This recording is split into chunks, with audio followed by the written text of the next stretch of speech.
எம்பிக்களின் எண்ணிக்கை 850ஆக அதிகரித்தால் இவ்வளவு பிரச்சனை இருக்கு.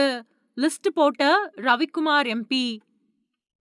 தொகுதி மறுவரையறை மூலமா இப்போ இருக்கக்கூடிய எம்பிக்களோட எண்ணிக்கைய 850ஆ உயர்த்த மத்திய அரசு திட்டமிட்டிருக்கு.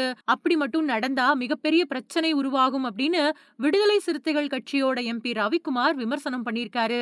இது வெறும் எண்ணிக்கை உயர்வா மட்டும் பார்க்க கூடாது. இதுக்கு பின்னாடி நாடாளுமன்றம் செயல்படக்கூடிய முறை முற்றிலுமா பாதிக்கப்பட்டுடும் அப்படின்னு ரவிக்குமார் விமர்சனம் பண்ணியிருக்காரு. இது தொடர்பா தன்னோட எக்ஸ் பக்கத்துல அவர் பதிவிட்டிருக்கிறது என்ன அப்படின்னா, இப்போ மக்களவையில 543 உறுப்பினர்கள் இருக்கக்கூடிய நிலையில நாடாளுமன்ற விவாதத்துல உறுப்பினர்கள் பேசுறதுக்கு 3ல இருந்து 5 நிமிஷங்கள் மட்டும் தான் கொடுக்கப்படுது. போன 17வது நாடாளுமன்றம் வருஷத்துக்கு சராசரியா 55 நாட்கள் மட்டும் தான் செயல்பட்டுச்சு. 850 உறுப்பினர்கள் ஆகிறப்போ ஒரு உறுப்பினர் இதே 3 நிமிடங்கள் பேசணும் அப்படின்னா நாடாளுமன்றம் செயல்படக்கூடிய நாட்கள் 100 நாட்களை தாண்டி உயர்த்தப்படணும். அதுக்கு பாஜக கிட்ட இருந்து எந்த உத்தரவாதமும் இல்ல. வினாக்கள் எழுப்புறதுலயும் இதே சிக்கல் தான். இப்ப இருக்கக்கூடிய லாட்டரி முறையில ஒரு உறுப்பினருக்கு உடுக்குறியிட்ட வினா கிடைக்கிறது அவரோட அதிர்ஷ்டம் சார்ந்ததுதான். 850 உறுப்பினர்கள் அப்படிங்கிறப்போ அது மேலும் அரிதாகிடும்.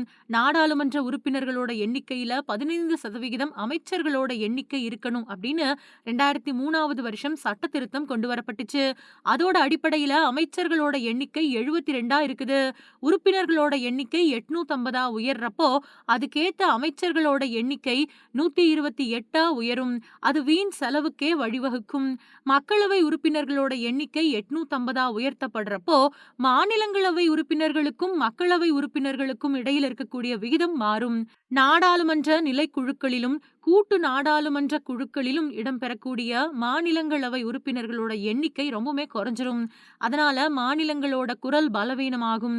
நாடாளுமன்றமானது ஜனநாயகத்தோட முதன்மையான கருவியா இருக்கணும் அப்படிங்கறத நாம ஒத்துக்கிட்டா இந்த அம்சங்களையும் கவனத்துல கொள்ளணும் அப்படின்னு வலியுறுத்தி இருக்காரு.